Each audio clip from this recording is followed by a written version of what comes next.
What is up, ladies and gentlemen? Thank you for swinging by to another edition of the Pixel Playground. This is episode 8. My name is Matt, and I am joined as always by my co-host, the Frenchman, Frenchie. We once again had to fire Tori. Just too many HR complaints. I don't know what's up with that man, but he's got some issues going on. I don't know.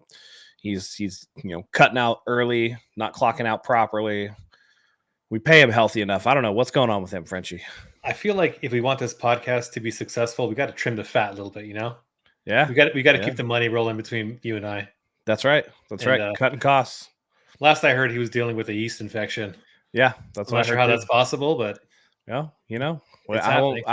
won't speculate as to where that yeast is. I don't know. Maybe he's making some sourdough bread, but it's just you and me today, and I couldn't be more excited, man. Not a lot going on in the gaming world per se, but there was a state of play. Before we jump into that, like, comment, subscribe to the channel.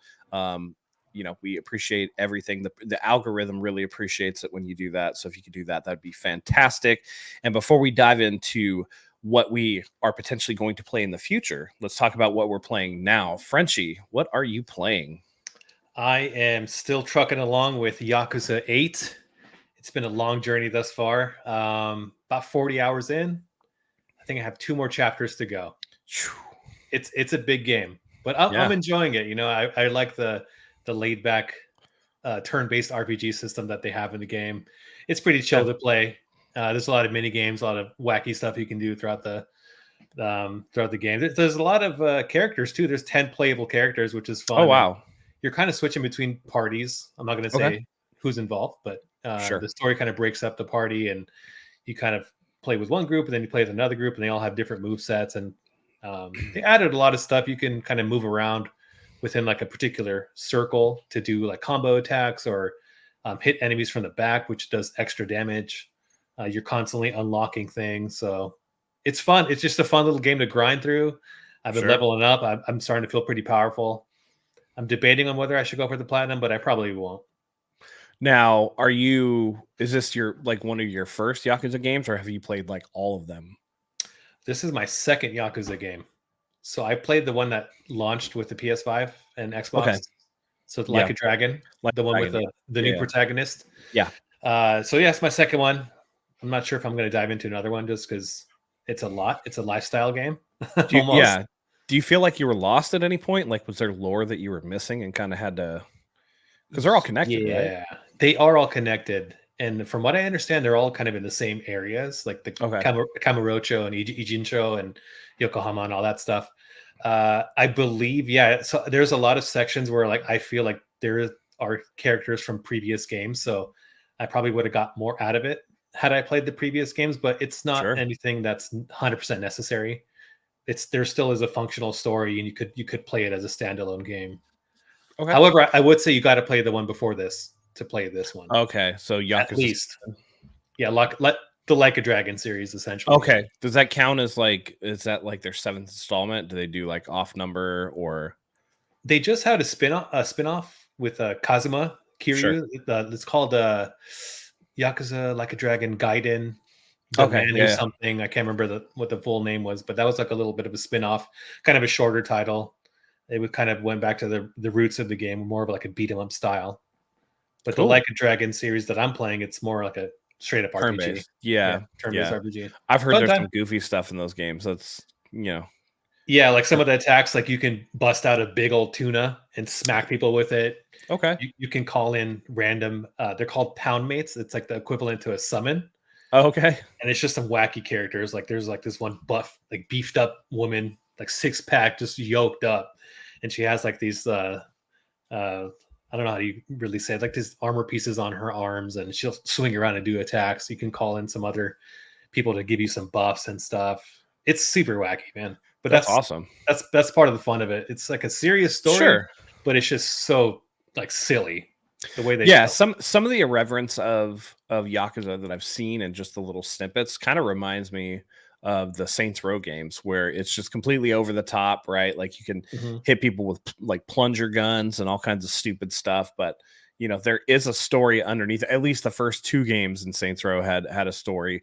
The third one, you kind of get a little bit out there, and then you end up as the president, and then you go to space and get taken over by aliens, and so it gets a little more outlandish. But it sounds like Yakuza is in that vein of just being, a fun, irreverent time that doesn't take itself too seriously and isn't afraid to push boundaries. So that's cool.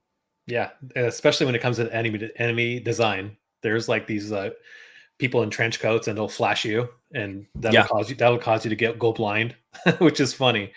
And then they have like greased up, oiled up surfer dudes that will like tackle you and just slide upon you, just like keep rubbing themselves on you. It's just goofy as hell. But I'm loving it. I'm almost towards the end.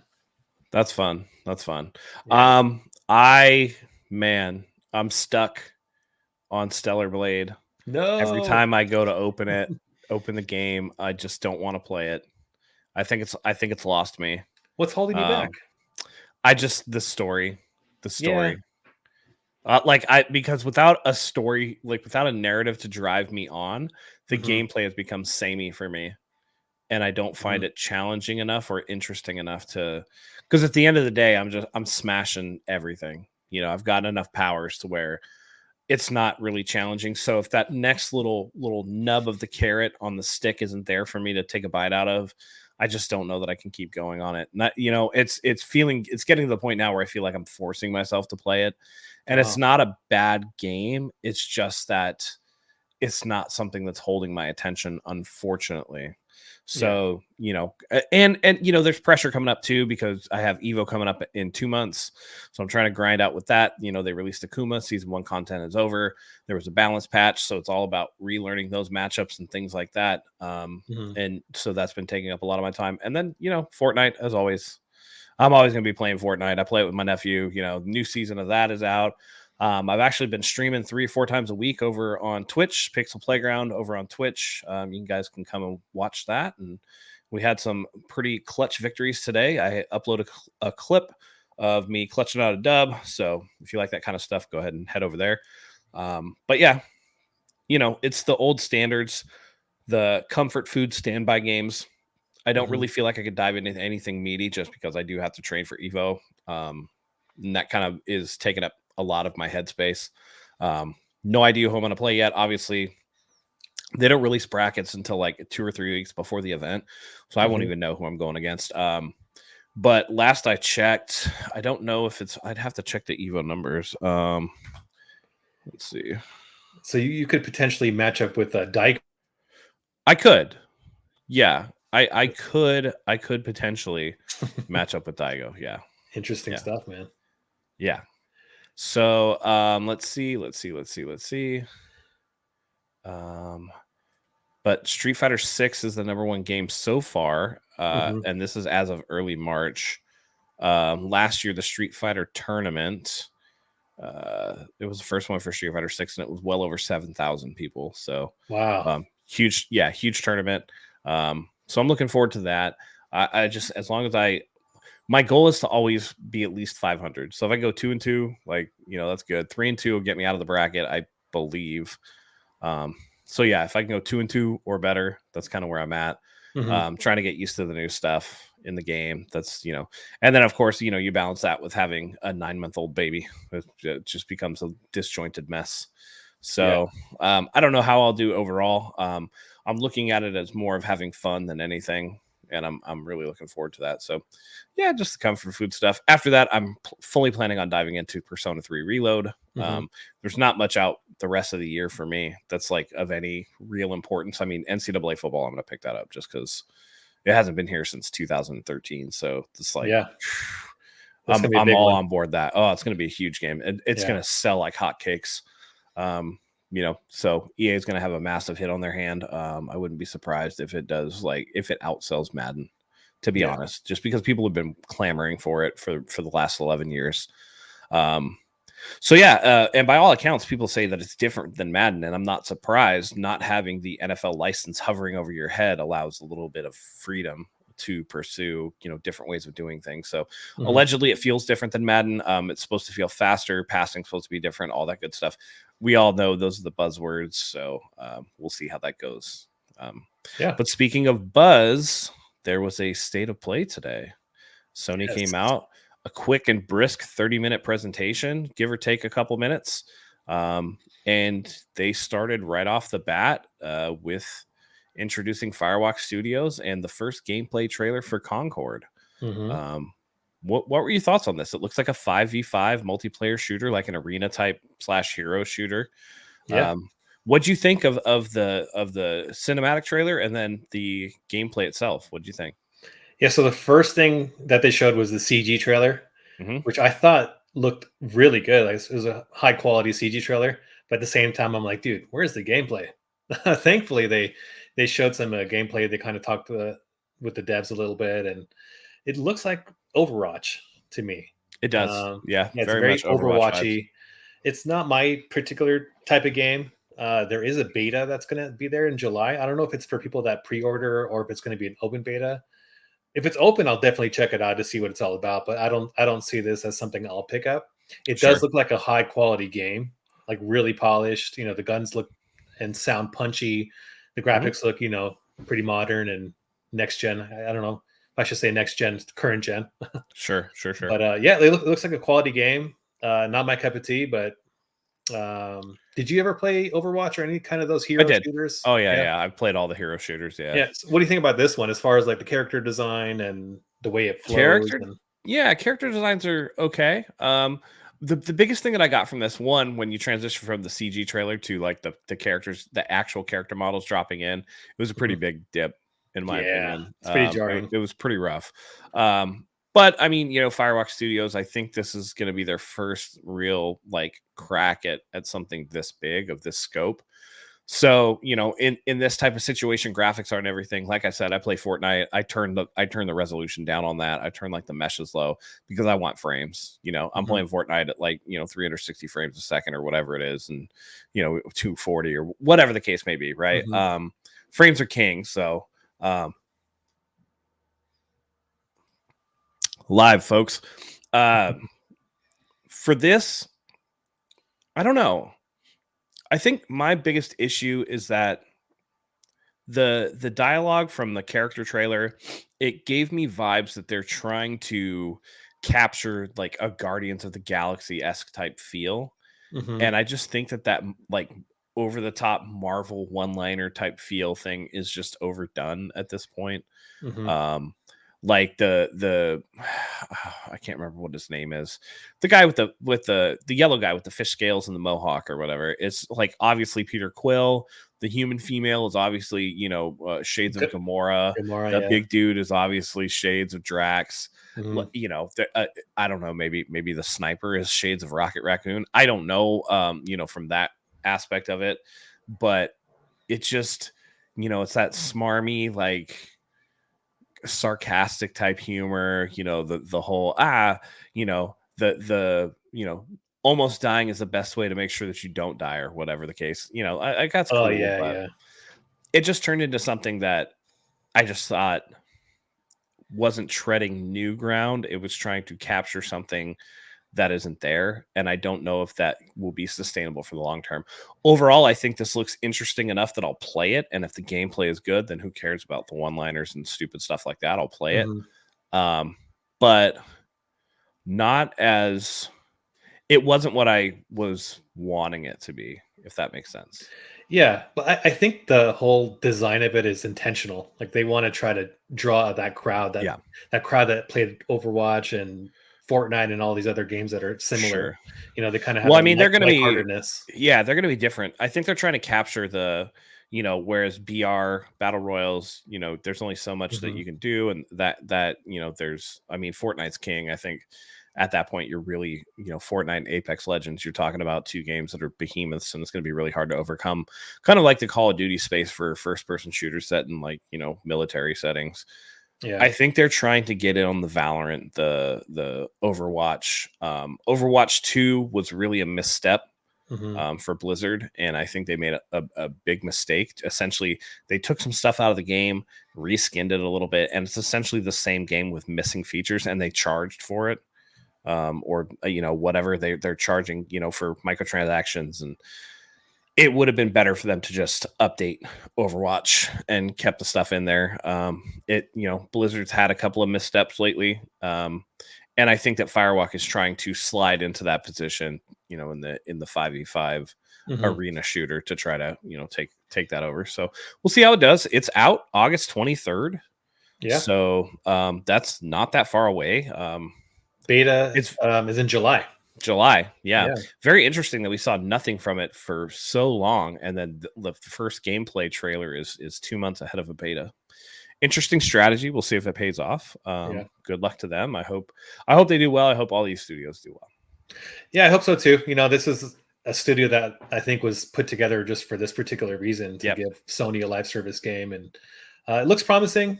Like I said, not my cup of tea, but I hope it does well. It looks like a quality game, so we'll kind of see how it goes. You don't really know with these kind of games. There's so many of them that not everyone's going to stick.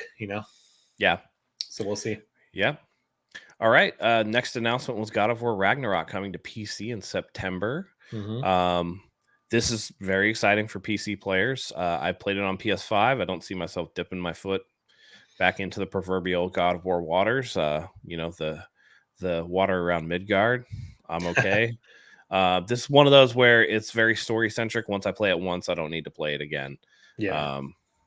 It's good, not great gameplay. It's good, not great story. I actually, I like God of War. I'm not in love with it as much as some people, but I do think that having like DLSS and FSR and support for ultra wide monitors and unlocking your frame rate and seeing what these 4090s and 4080 supers can do is going to be really interesting for the game. And it's good that Sony has their PC initiative and they're rolling those out to new audiences. But I just don't know that if this is something that I'm going to revisit. How does this come off to you? Like, how do you feel about this? So God of War is a game Ragnarok is a game that I played at launch. I platinumed it. I loved it. I thought it was a fun game. Little bloated. It was pretty long. Lots of collectibles and whatnot. As far as the PC stuff, I think it's, if they want to get extra sales 2 years later after the game release, like why not? They're trying to grow their audience as much as they can.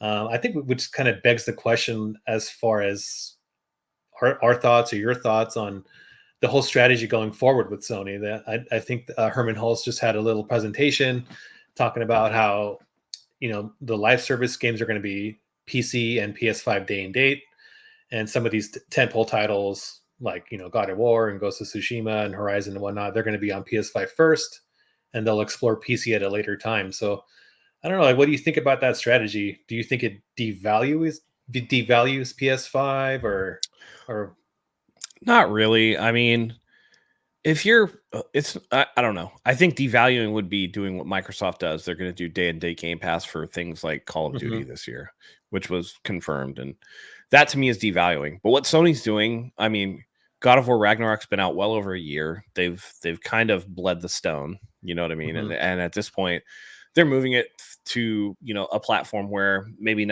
there's not necessarily somebody who's like, I'm going to buy a PlayStation for God of War, as opposed to, oh, God of War's coming to PC, I'll pick that up and check it out. You might get a little bit extra out of the game title. They've made their money on PlayStation. They're not going to make a ton more. I can't imagine. Yeah. So this makes sense to me, and it allows them to flex a little bit, their technological aspect. And I mean, they're going to be diving into this PC space, and that's something that people are going to have to get used to. I don't think that it devalues first party games because there's enough of a separation in between the release for PlayStation and the hardcores on PlayStation, and then trying to make a little bit of extra money on a game after its general lifespan for sales, at least, is kind of run dry on PlayStation. Yeah. I got to agree with you on that one too, because day and date would be, I don't want to say catastrophic, but it probably wouldn't be the best move. Just having these games come out 2 years later on PC, in some cases 4. They just released Ghost of Tsushima on PC. That's 4 years later. Like, if you want to wait, that's cool.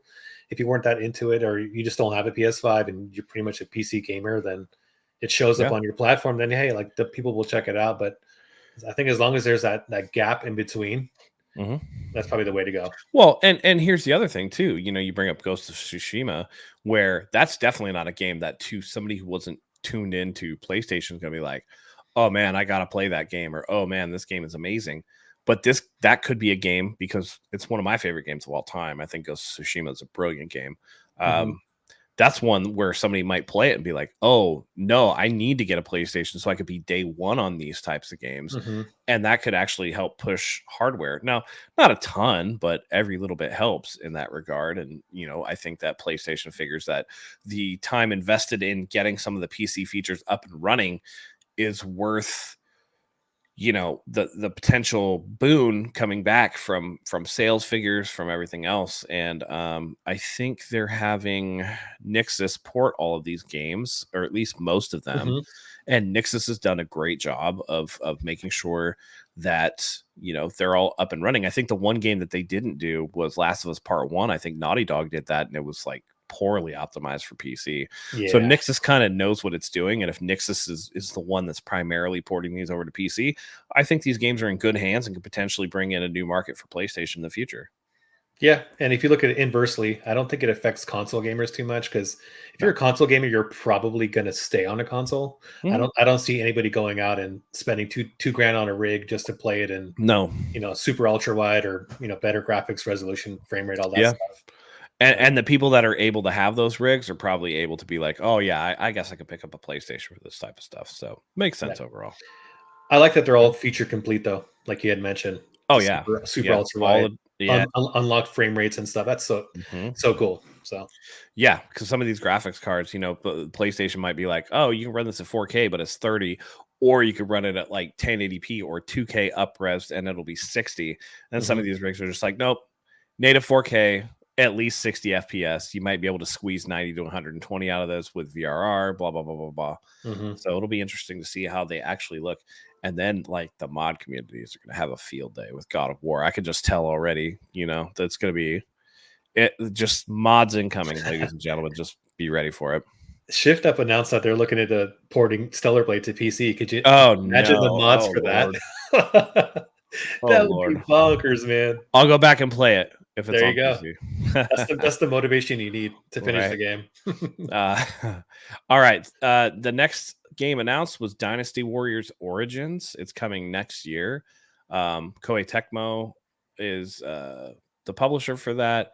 They're the publisher for all of these Muso games, hack and slash, like crowd action games, like crowd fighting games almost.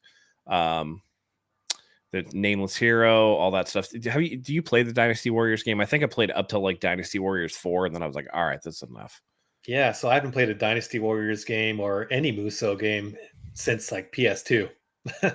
So I thought the trailer looked pretty cool. I'm interested to see how many people they can have on screen now.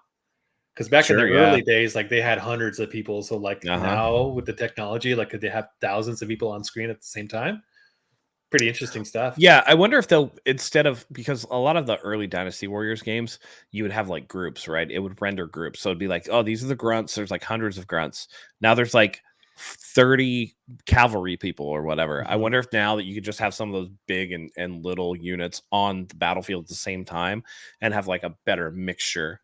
But I mean, I'm not into those games anymore, but there's something about, just mowing dudes, like entire fields of people down. Makes you Yeah. feel kind of like a badass. It's very anime-esque, but yeah, Musos, I think I've moved past them a little bit. There's just not enough meat on the bone for me to kind of dive into those. Yeah. It could be something fun to check into, like if there was a demo just to Yeah, mess around with. I don't see myself like, looking forward to it or anything, but sure. And yeah. what do you think Okay. about the whole nameless like protagonist thing? You think that's the right way to go? Because I feel like before, didn't they use like historical figures You talk about the protagonist in this game, this in particular game? Dynasty Warriors? Yeah, they Oh, they said I it's didn't realize it was a a nameless. nameless, faceless hero. Because I feel like Oh, before they used like historical figures.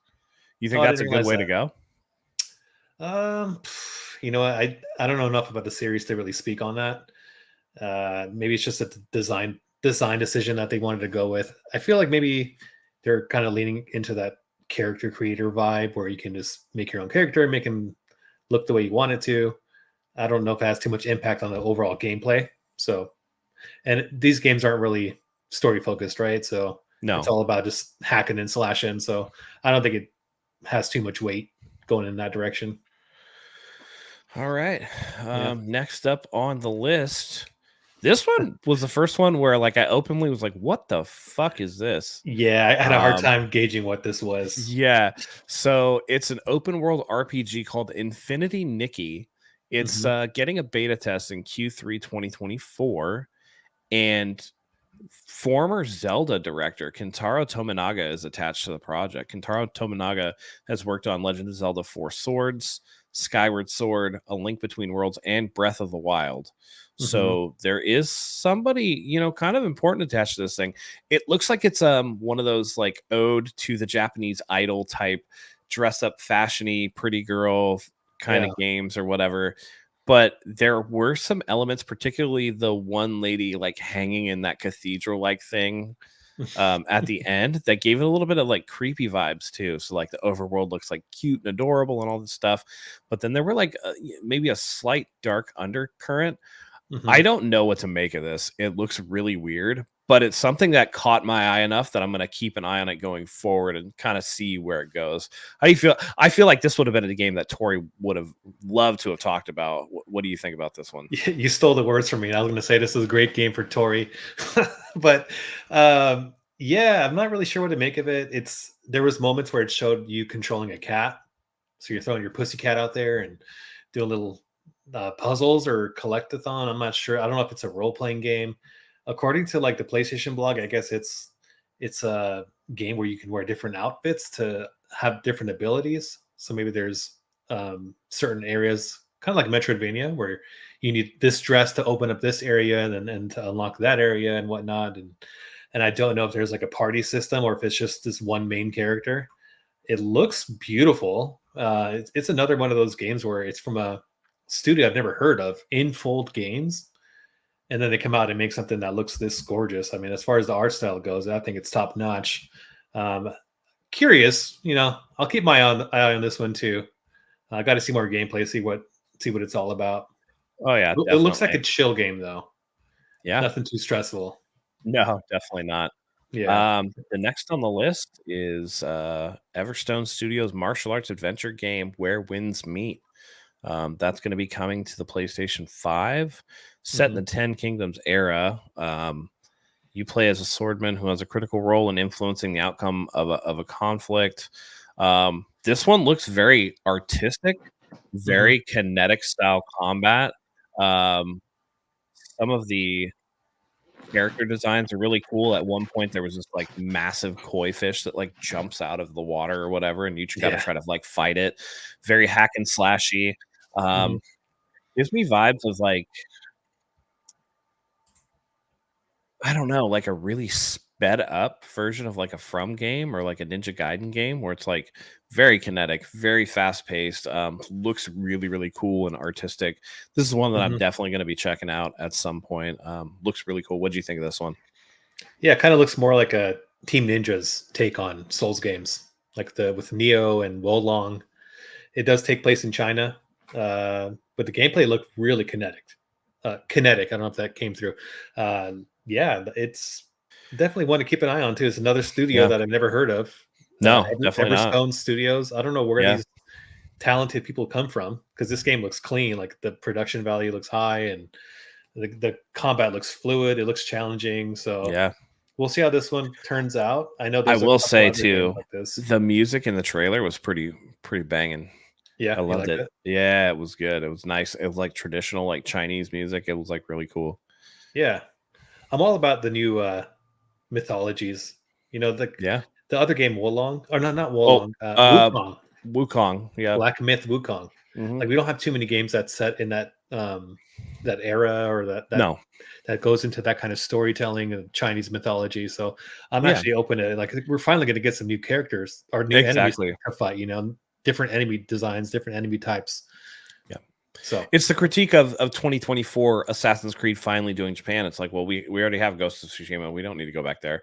mhm, Rise of the Ronin just came out. Like we've been all over Japan. Like at that point, you start to like beat a dead horse. It's why the Call of Duty and Medal of Honor games had to move away from World War II. It's just like mhm, there's only so many times you can tread water in the Pacific Theater before it's like, all right, enough already. We got to yeah, move on. So having a new setting, and political issues with the current regime in China aside, China is steeped in rich history that is ripe for exploration. And obviously, this is going to be very much dramatized version of that, but it's still cool to take a look at and explore. Yeah, definitely want to keep your eye on if you like these kind of games, character action games that have a pretty steep difficulty learning curve. Absolutely. All right, the next one on the list is another one that I kind of had my eye on, Ballad of Antara. This one also is one that looked really cool looking design. It's coming from Tipsworks Studios. Never heard of them. It's another Chinese studio. They're headquartered in Shanghai. I looked that up. And it's like a fantasy RPG with like very dark elements to it. It looks really cool. I love that when they take these, again, pieces set in certain areas and are able to fantasize them a little bit in terms of the creatures that they work with or whatever. It starts with like a like a I don't want to say like a meteor shower of like stars falling from the sky. Overall, just really, really cool stuff. A huge creature in the background. I don't know, man. There's just something so stylish about this game. It just looks really cool. Yeah, this is definitely one of the first games to catch my eye on the show. I did read the blog, and I am a little bit skeptical. I was 100% on board at first. The only reason I say that is because it's a free-to-play game. Yeah, Okay. so Do you I don't feel know. like it's going to be like one of these gotcha? Like, I don't know if it's going to be gotcha or if it's just going to be heavily monetized or like pay to win. I yeah. got to wait and see. It's also it has like a single player I narrative. remember saying that too, actually, and that was kind of a bummer. Yeah, I didn't know that because like if you just watch the trailer by itself, it looked like a single player narrative game. But I guess there's multiplayer as well. So could be a fun one that you and I play together and check out. But it's 2025. It's going to be a while before this comes out. Sure. So I'm not going to get too excited quite yet, but it definitely piqued my interest.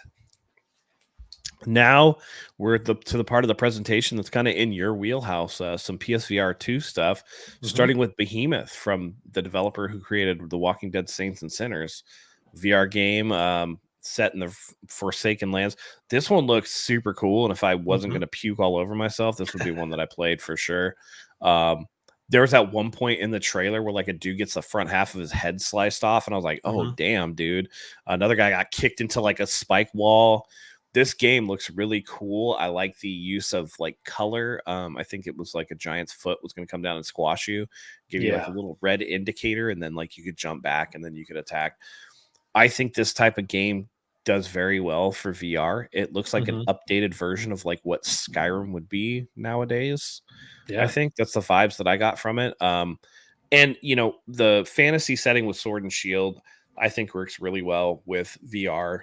It's a natural extension of like wanting to swing something around. I mean, a sword. I always thought that you could have like a like kind of like Beat Saber if you wanted to or not Beat Saber.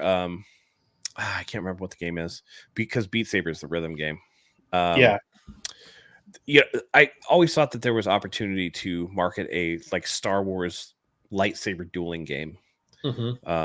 With historical characters, like that horrible game, Knights of Terras Kasi or whatever. It was like that kind of like fighting game, but you could do it in VR, and like the natural extension of your hand would be like the lightsaber, and that could have been cool. But this is really dope looking. What do you think? You're gonna play this day one, aren't you? Oh, 100%. Yeah. So PSVR 2 is not dead, not yet, at least. Not yet. They're getting a lot of third-party support, and this is one of those games that's really going to stand out. It looks like a high budget VR game. I am very happy that it's from a studio that I know. I know it's like you said, it's from The Walking Dead, Saints and Sinners, Chapter 1 and 2. So PSVR 2, that's like one of the first games I played, and I freaking loved it. The second one was okay. They used like a lot of assets were the same, but it didn't really push the envelope much further. But the first game I really enjoyed. You're kind of going through these open areas, and you're looting, you're crafting, you're building, and you're just kind of the gameplay's a little simple as far as what you're doing. The story, there's not much of a story there. Yeah, I really enjoyed the scavenging portion of that game, and it was Sure. probably one of the better PSVR 2 games. So seeing this, I know it's in good hands. It's probably going to be a really good one to pick up if you're a PSVR 2 owner. Yeah. It looks great too. Things like that giant that you were talking about stepping on Yeah. you, that's going to look freaking amazing in VR. Oh my And god, that's up close. Yeah, I can only oh imagine. yeah, that's one of the best things that VR does. It really gives you a true sense of scale. Like for example, like when I played the Horizon Call of the Mountain, and you see a tall neck for the first time, and you're looking up at the ceiling, and you're like, oh wow, Oh yeah. that's freaking massive. And Yeah. even playing Astrobot on the PSVR 1, you're finding these bosses and you're just looking at them and they're huge on the screen. And that sense of scale, you just simply can't replicate it on a flat screen. So, No, definitely uh, not. and another thing VR does well is it could take a shitty game and make it so much more immersive. My best example is I'm a big platformer, so anything that's a platformer in VR, Sure. I'm right on it. So I ended up buying Lucky's Tale, like Oh. Super Lucky's Tale for VR. If had this game been a flat game, would have been shitty, but since it was in VR and I can see my little character floating up and down, and it makes it so much more fun. So I thought you were gonna like knock on Moss for a second because that's like everybody's beloved. no, Moss is fantastic. I wish there Okay. was more VR platformers. I don't know why there aren't too many. Little more moss on your walls, huh? Give me some of that Moss. Yeah, book 1 and book 2 are fantastic games. Awesome. They did get patches for PSVR 2, so they look even prettier. Awesome. That's Short awesome. experiences, they're like 6, 7 hour experiences, light puzzles, light Sure. combat, but it's just really engaging because you have this character that you can see at different levels and different depth, so you can kind of go behind platforms Yeah. and stuff. Good stuff. Yeah, so I'm definitely gonna get this one day one. Awesome. Yeah, and it looks good. It looks like, you have a lot of weapons at your disposal. It looks like you're gonna be kind of a badass, going after these giants and stuff. Um, Mm-hmm. what I will say is that the next game on our list, you will not be a badass. You will not have a lot of power, and you will probably get your shit pushed in quite a bit. And that is because Alien Rogue Incursion is also coming out on PSVR 2 holiday Yeah. season game. It's developed by Servios. Mm-hmm. I guess they're a well-known VR developer. It's going to be Unreal 5. This game looks fucking terrifying. Like this is one where I would want it to be on a flat screen rather than being, I can only imagine when you have the headset on. This is gonna be one where you always see the video of somebody like flying into a wall, like Mm-hmm. falling over and hitting a wall or whatever. This could be one of those games, jump scare Yeah. into your coffee table and tear your ACL in real life. Be careful out there, everybody, if you're gonna play this one. But it looks really cool. What do you think of Mm-hmm. this one? Yeah, this is one I'll definitely keep my eye on as well. Looks like another high budget game. It's going to look amazing on the OLED screens on the PSVR 2 because get some true blacks going in there. Yeah, You'll see the true scale of the alien, which it's going to be yeah. pretty terrifying.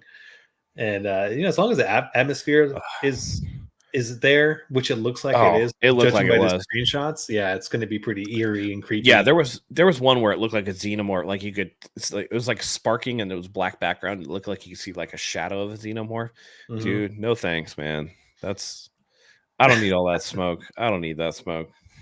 Yeah, I haven't played too many horror games in VR. I played Resident Evil 4 and Resident Evil 8. I know they're horror, but they're not like Right. scary. But like No. I would this is argue that Resident Evil 7 is probably the scarier game, yeah.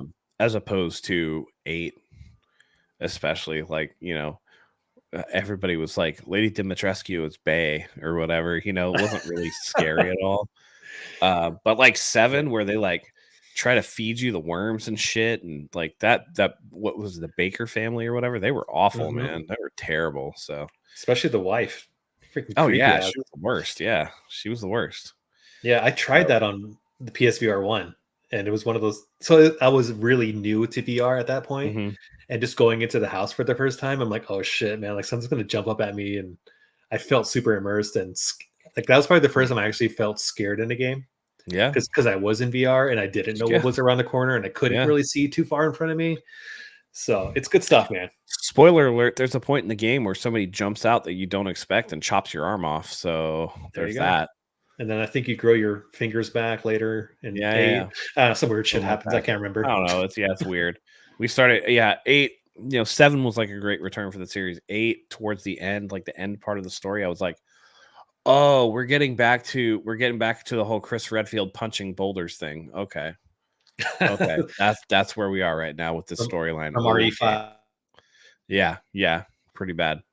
I wonder how they'll handle that in the inevitable RE5 remake. It's going to be hilarious. That one of the hardest times, like hardest laughing moments of my gaming life was when Chris Redfield punches the boulder.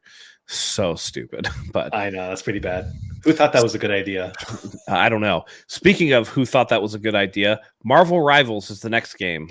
It's another team-based arena shooter. I don't understand why I have you would. nothing to say about this. Nothing. No. I mean, again, more Marvel that's been beaten to death. Another team-focused PvP shooter set in an arena. Cool, you got powers or whatever. But the fact of the matter is, it's still team versus team. You just had a game earlier in the showcase, Concord, from your first party that you're showing this off with, and now NetEase, Chinese company, is showing off this game with a closed beta test held sometime in July, just like your game, and you gave it showcase and time in a state of play where you're trying to get your team's firewalk, your studio's vision out there. This was like a head scratcher, and I was like, "What is going on?" And this I felt was the beginning of, one or two other maybe just weird moments where I was like, I don't think I like this. Yeah. It looks fine if you're still into Marvel, but the fact of the matter is, I don't understand. This shouldn't have been on the show when you're showing off Concord, which is your first party game. Yeah, is this a brand new game or was this on mobile or something? Because the name, or maybe that was another. It's Marvel gonna be game. it's gonna be PC. This is it's PC, Mac, PS5. Okay. So it's not on any platforms right now. It's not it's not on any mobile or anything like that. Maybe I'm thinking of Marvel Snap or some shit. I don't know. Yeah. So many Marvel games out nowadays. I don't even know. Yeah, I don't know. Not my style of game. No, I feel like it's kind of shoehorned into the genre.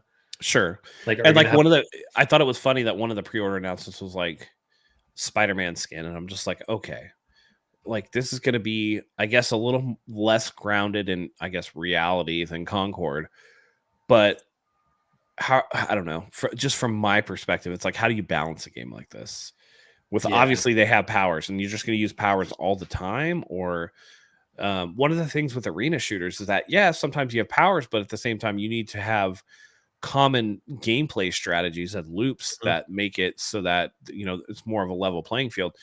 I feel like the balance of the game is going to be all over the place. It's gonna be a hard one because it's gonna seem very asymmetric with all the different powers of the. Like, let's just say that's like, what if Storm, her power ends up being like the best one in the game, and it's busted to the point that where everybody else sucks, right? And you got somebody like poor freaking, I don't know, Deathstroke or whatever the fuck, try to Magneto versus Wolverine. Like, what are you gonna do? Right. Yeah. So I don't know. That's the thing. Like Magneto. Yeah. This is not a fighting game. It's not Marvel versus Capcom where like people's differences. But even in those games, there's commonalities, right? Everybody has a punch, everybody has a kick, everybody has a special move. I guess in Marvel, it's light, medium, heavy, special. Everybody has those. So everybody has air combos, everybody has tags, whatever. This is just going to be one of those things where, it has the potential to be very unbalanced and just, kind of over Marvel right now. I could do without Marvel for a while.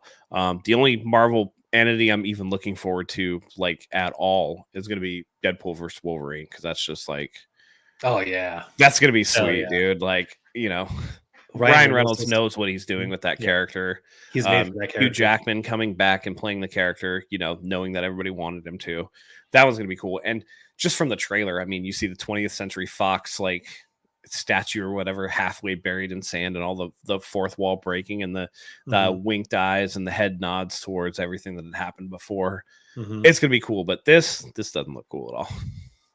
Yeah, speaking of that, I feel like there's there aren't too many movies out there that are worth going to see in the theaters. No, but no. that's probably one of them. Oh yeah. I'm gonna definitely try to see that in the theater. Maybe we can give the baby off to somebody so we can have an afternoon or whatever. That'd be really cool.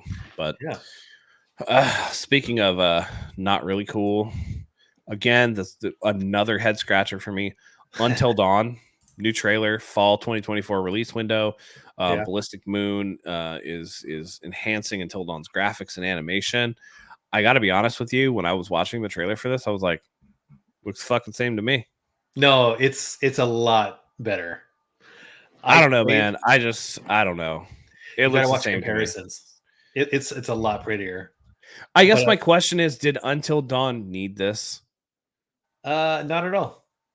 Because I was a big fan of Until Dawn. I thought it was a great game. That's probably the best game that Supermassive has made, and I feel like they haven't been able to recapture that magic. No, they've certainly tried with the Dark Pictures anthology. Yeah, I played a couple of them. They just didn't really do it for me. Even The Quarry with like David Arquette at the little campsite and stuff, that was okay. It wasn't up Until Dawn territory.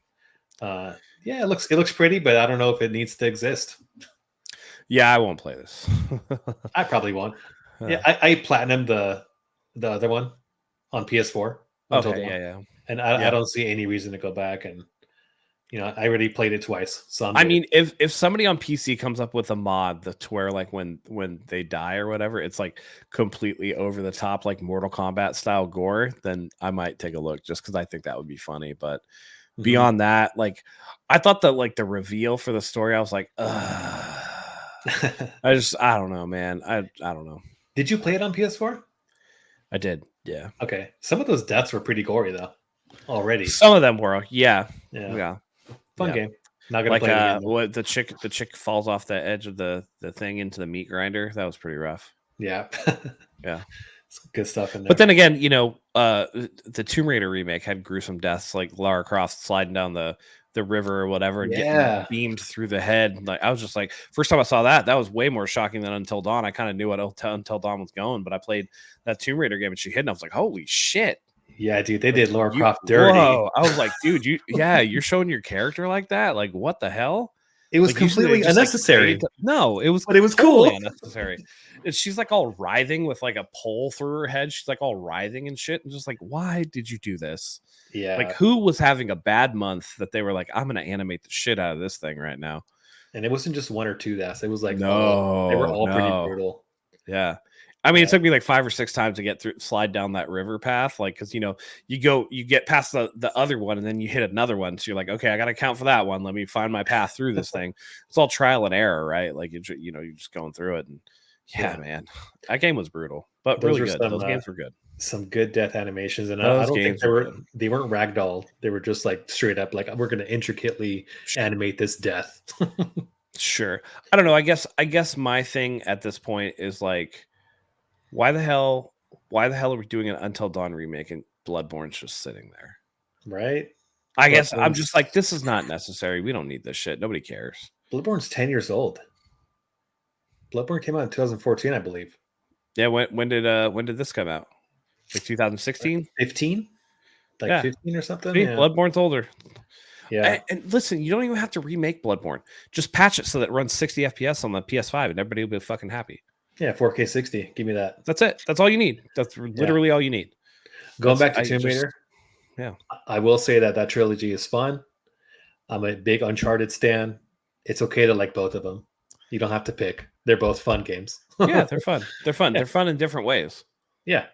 Yeah, I think you can like both of them without comparing the two and, shitting on one versus the other. Sure. Yeah, I know a lot of people do that, but oh yeah.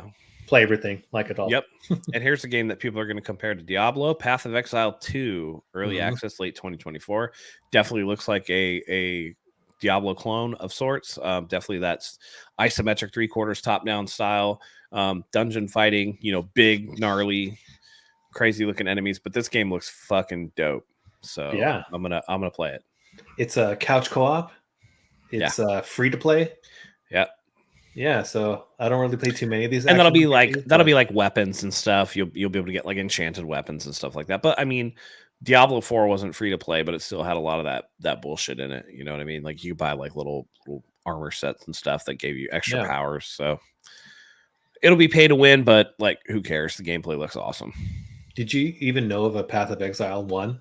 I never heard of it before. I heard of it. I never played it though. Yeah, it looks like there's like 12 classes and you can customize them or specialize them into having like 36 possible classes.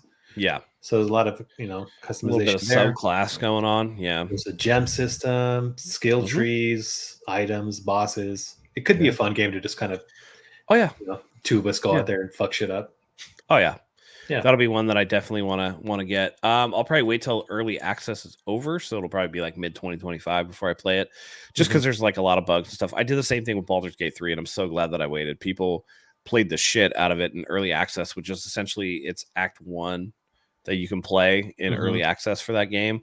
Acts 2 and 3 came out with the main game, but I couldn't imagine playing Act 1 over and over and over again. It's a brilliant game, don't get me wrong, but I want the whole experience right off the bat. So yeah, I never really, dipped my toes into early access. The first time I've done it was with No Rest of the Wicked, and I felt like with No Rest of the Wicked, that's a game that I really want to invest time into. So playing like the early access part of it, I felt like, it still needs a lot of tweaking and balancing. And I just didn't want to tarnish my experience with it. So. And early access is specifically for the people that are willing to overlook those things in lieu of like, it's essentially you're QA testing the game for the devs. Yeah. You're going to get the whole game, but you're going to QA test the shit out of it for them and hopefully give them a lot of good ideas to, kind of fix their game before it launches for real. So I know in Baldur's Gate 3's case, it was in early access for like 2.5 years or something like that. Yeah. So that was wild. But that game is brilliant though. I love that game. I still need to beat it. I'm in Act 2 and it's been a joy so far. Oof. So. That's a huge game, man. Huge game, but awesome game. I'm looking forward to getting back into it. So right on. All right. Next game, Silent Hill 2 Remake. They finally have a release date for it. It will be coming out October 8th for PC and PS5. What do you think of this, man? So I am not much of a Silent Hill fan. I probably only played a demo of it on PS1, and that's probably the extent of my experience with the franchise. I did dabble into a little bit of the PS Vita game, but it's not really like a traditional style Silent Hill game. When I look at this game, I don't know. I feel like it's a little jank.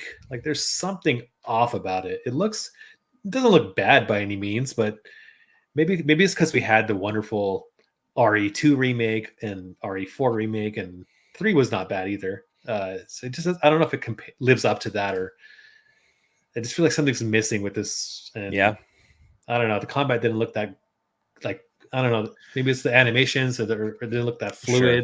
I don't know what it is, but something's a little bit off with this game for me. So I'm not really too excited for it at this point. No, I will say combat is not really what Silent Hill's about. It's more about the atmosphere, horror, and things like that. But there is something off about this. It's like take RE2 remake or whatever, supplant the well-animated, character models or whatever with like mannequin animation. It looks like it's like an Unreal 4.5 game with like Unreal 2 animations. It's just very stiff. I think that's what it is. The stiffness of the characters. The camera panning was like bad. Like the turning of the camera was really slow. And the animations were kind of jilted and jarring. So there's still time to fix it though. There's still time. Yeah. And hopefully I gotta be honest, man. I played the demo for that Silent Hill game that they released. It was horrific. It was finish it. Bad. It was so bad. Yeah. I have no confidence at this point in Konami as a game developer. They have fumbled everything that they have put their hands on recently.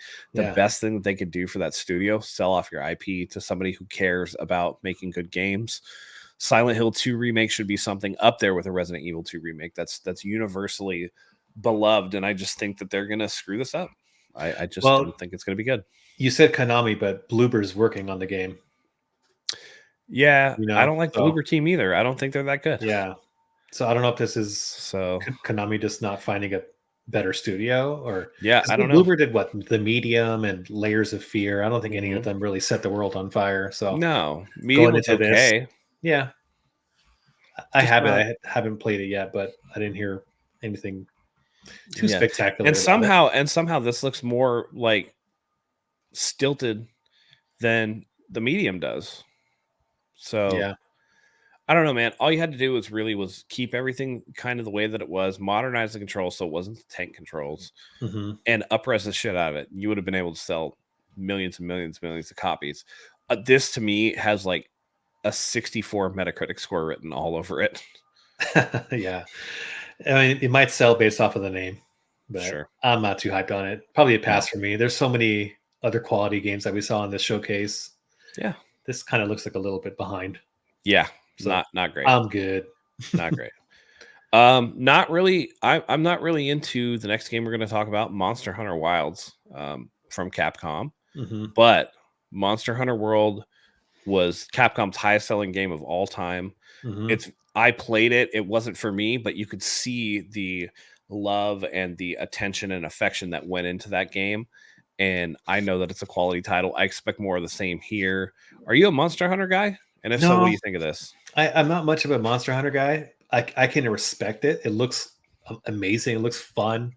I just never really got into it. I know a lot of these games are better if you play with the party. And I know it's a little bit more involved as far as, you have to cook your meals before you go. So you have certain buffs and you got to research it's like, I think it was enemies. Cat chefs. It was cat chefs. Oh, was it? In Monster Hunter World. Correct me if I'm wrong. I think it was cat chefs. They were like literally in clothes cooking you meals and shit. Yeah, possibly. I remember all the food looked really detailed and they had all these kind of cool animations as you're cooking. It's kind of like Final Fantasy 15, right? Like the meals all looked super crazy and shit. Oh, is it the ones that you made at the campfire with your with your Coleman chairs? Yeah. Yeah. Oh yeah. So this is great ramen. Yeah, the trailer looked cool, man. Like, I don't know if I'm gonna get into it. I think I'm sorry to interrupt. One more time with Final Fantasy 15. Didn't they have like a partnership with Cupo Noodles or whatever? Yeah, like and it was like all over that game. Yeah, like the Nissan. Yeah. Oh my god, Nissan cup noodles. Yeah. And they even had like dialogue in the game for that. I was like, oh no, dude. Square Enix needs to keep the lights on, I guess, but that was a little over the top. What a fragmented experience that was. FF15. I remember enjoying it, playing it, but like looking back, I'm like, dude, like they released the movie and they had like this little spin-off game that was free, and then it just felt incomplete at launch. They had a lot of DLCs afterwards, and I feel like looking back, that's probably like my least favorite FF game. I even like 13 more than that. I feel like 13 was seminal because they introduced the stagger system, which has been in so many future iterations. My issue with I never made it through 13. That's like it was so linear that I was just like, and I hated the characters. Snow or whatever his name is. Oh my god, dude.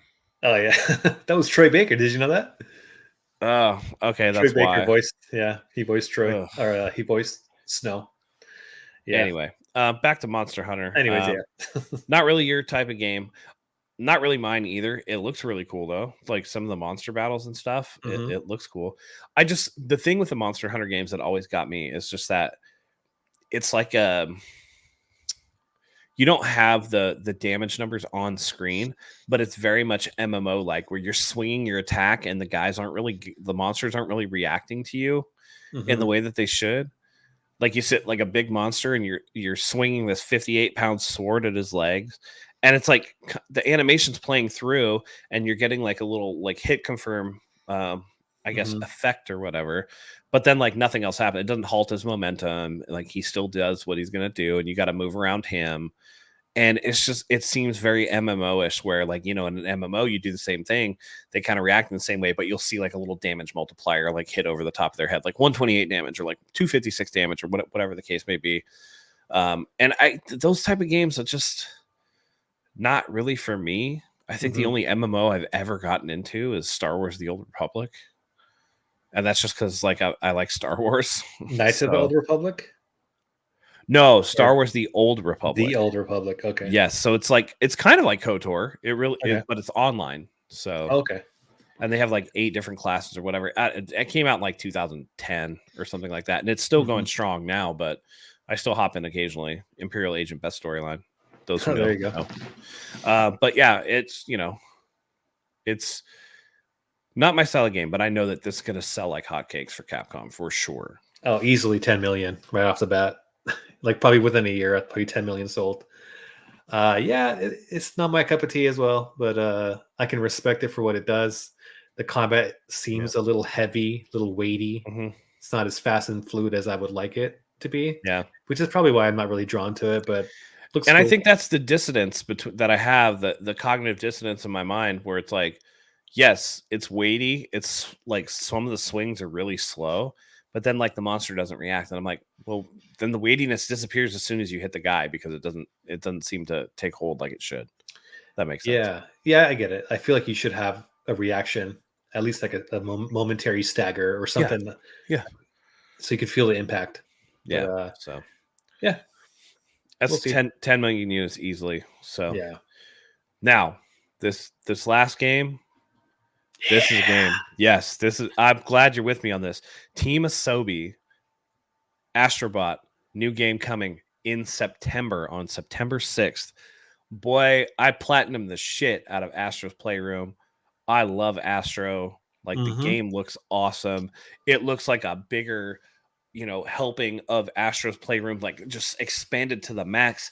It's supposed to be 80 levels, spanning 6 different galaxies.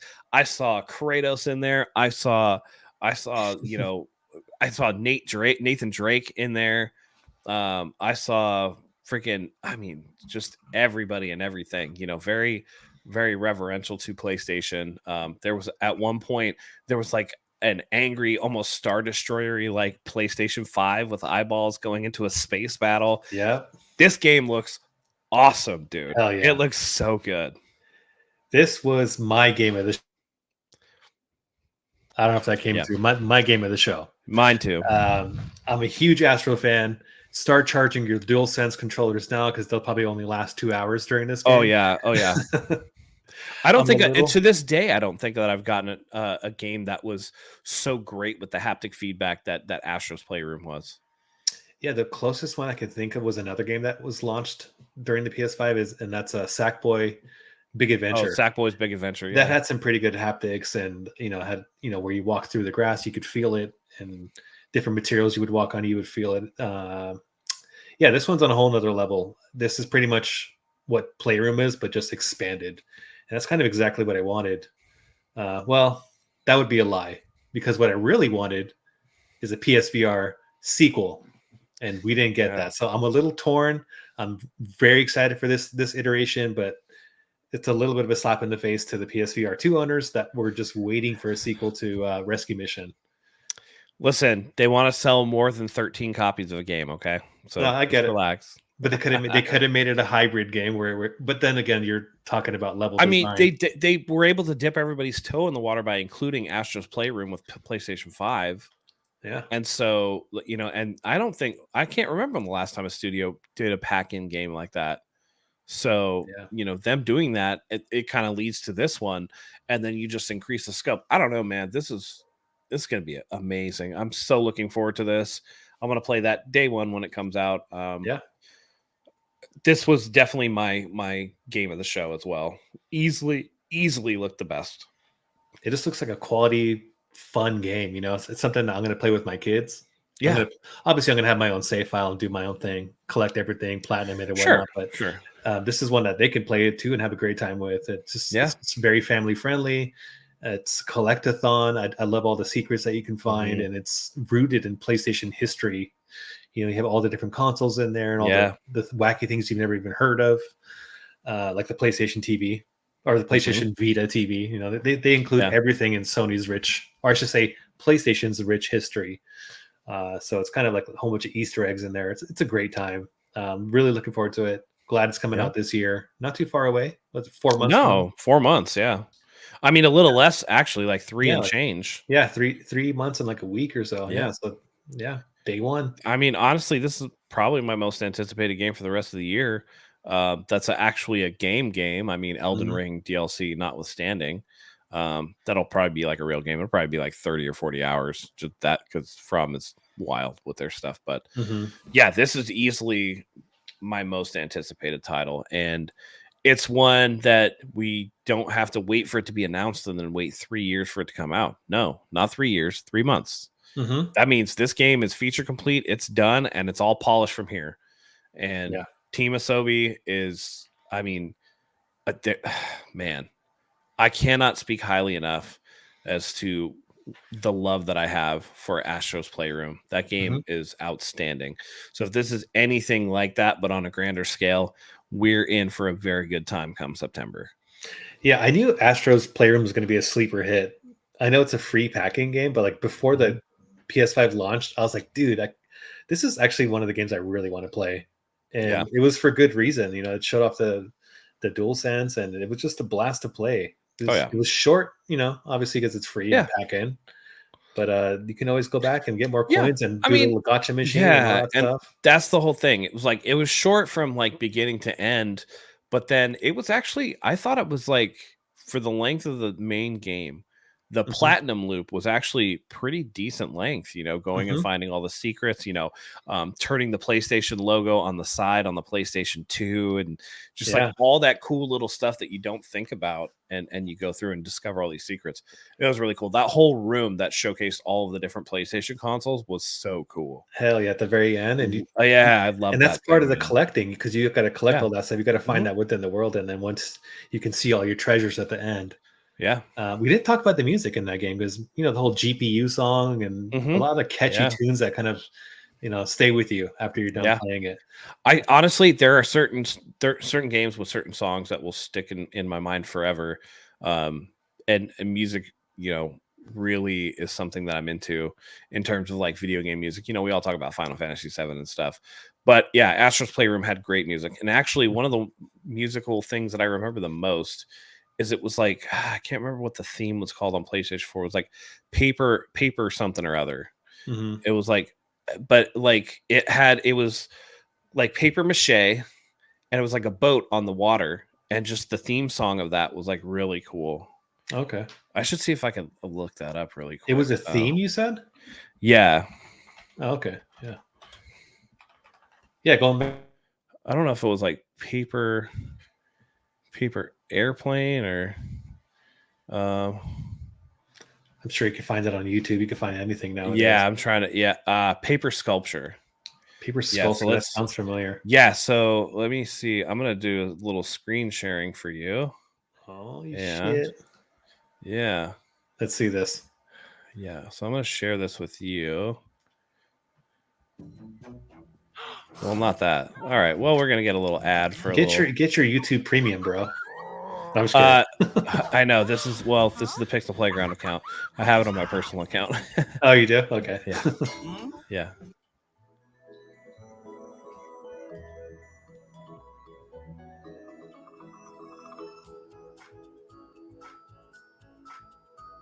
I don't remember this. And this isn't even. I'll show you the actual theme. This is the actual theme. After another ad, of course. Button masher. Right. So I actually used this theme on my PlayStation 4 for like the entire time I had it. Oh, very nice. Yeah. Whoever this gamer is, I like that they organized all their stuff in folders and labeled by genre. I love that shit. Right. This is great. But I actually really miss themes for the PS4, if we're being honest. Yeah. PS4 was such a great console.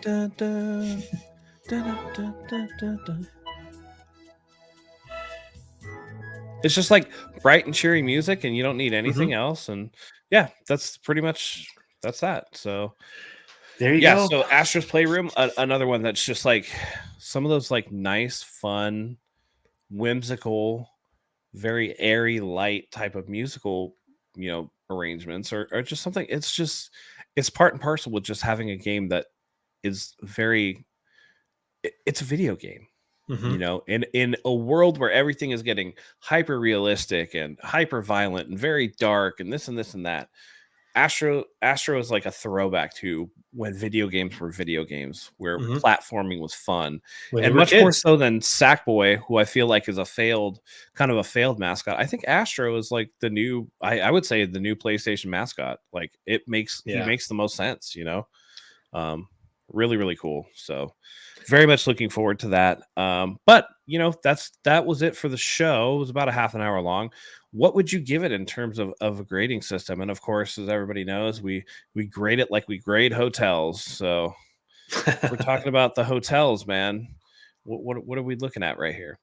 I'd probably say it's a Ramada. You know, it's not a top tier No, hotel, but it's well known. It's well respected. sure, You know, kind sure, of sure, right sure. in the middle. It's not a piece of shit hotel. It's something that's worth your time. Yeah. If I were to give it a score numerical, because you know I gotta throw that in there too. Probably like a 7.5. I don't Okay. think nothing really blew me away, but I thought it was a quality show, and I think they set their expectations properly. You know, and There we go. that's the big thing about these shows. You can't expect a full blown showcase with all of what's Naughty Dog doing, what's Sucker Punch doing, what's Santa Monica's other game. Like Yeah. they laid the expectations right at the very Yes, they beginning. said ahead So of time, "Hey, you're not gonna see any like yeah, brand new first party crazy stuff." And I think that was very good of them to kind of do that. yeah. I would say this was like a Hyatt Regency, you know? Nothing Yeah. that's like nothing too crazy, right? But there's some good stuff there. You might get yourself a continental breakfast here, or, you know, late checkout there. Hmm. Your room's going to be clean, you know, all that good stuff. I thought that this was, you know, exactly what they said it was. It was a state of play. It was a few games. They announced Concord, which was like their big, you know, first party kind of whatever. You know, the Live new service. studio, yeah, like their live service initiative and stuff like that. Although I do want to say that with the Astros Playroom reveal, they kind of did prove that they're kind of full of shit, right? Because this is a first party game coming this year. What do you mean full of shit? Because they said that they were going to show first party, like what their But first party was they said doing. no existing IP. There was going to be no new existing IP first party games to come out. Oh, But this is maybe they were referring to like Astros an their big existing games. IP. Yeah, Yeah, I mean, yeah, maybe this is like their modest kind of offering or whatever. But I don't know. I think, I mean, freaking for us, this is the best game of the show. So Sony, that's what those we're damn into. liars. I know. Damn. Sony. Bunch of Ugh. assholes over there. Yeah. Damn Hey, it. so Astros Playroom sold 60 million copies. How many do you think this one's going to sell? Astros play. Not as many. Yeah, maybe like one or two. Astros Playroom actually sold 0 copies because it was free. Hey, it was bundled. It counts. But it's, I mean, you know, it is exposure though. So whereas they probably didn't make a lot of money other than what Sony was giving them, hey, like make a showcase for the PS5, Mhm. which is why, you know, it was short. I think from beginning to end of that game, you could do it in like 2.5 hours. Yeah, Like you can speed through it. just like the main line go through the levels. There's gonna be 80 levels with 6 galaxies. You know, on a search for Astro's missing crew. This sounds Yeah, like it's much bigger in scope, and I think that proof of concept in Astro's Playroom is going to set the stage for this to actually do a little bit of sales. yeah. This is right up my alley, man. I love my platformers. Super cool, super Yeah. cool. Well, that was it for the showcase. I guess there's not much else to say. Frenchie, any final thoughts before we go for the night?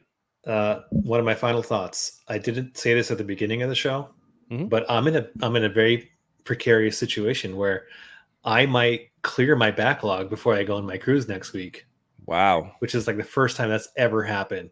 So then, So what would you play? once I finish Yakuza, Uh I huh. have like 2 VR games I want to finish off: Okay. Vertigo 2 and Hellsweeper, Sure. which aren't very long experiences, and I think I can get everything done before I go on the cruise. That'll leave me at like a blank slate for the rest of the year. Wow. And looking at the 2024 schedule, I don't see too many releases that are there for me.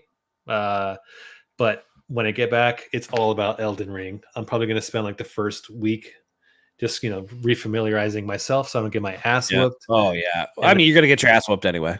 Yeah, for sure. So, but I'll try to lessen it. But yeah, that'll be my next game after I get back. Well, I'm sure Mademoiselle Frenchie will really enjoy you not being stuck on your consoles and stuff on that cruise. So yeah, maybe just throw something like mindless to play, like Balatro on there or something like that. I bought a bunch of games on the Switch for the kids. Okay, Maybe I'll there just you go. dive into like a bunch of cheap ones, like Sure. Ukulele and Pac-Man Repack. It's not for me, but I can just dive in there and get a couple minutes in there. Perfect. Well, I still have a backlog as long as my arm, but that's not going to change anytime soon. So I guess that's going to be something I have to work on. So what the thing is, I just let go of some stuff. Like I was interested in Dragon's Dogma 2, Rise of the Ronin. Like I was like, oh, these are cool looking games. But you know what? I just let him go. Like I'm not going to play everything. So into the ether. Too many games nowadays. Too many games. And too many games and not enough time. And I think that's where we're going to end it for tonight. Frenchie, thank you so much for joining me. Thank you, everybody out there, for joining us. We really appreciate having you here. Thank you for sliding into the Pixel Playground. And until next time, good night. Good night.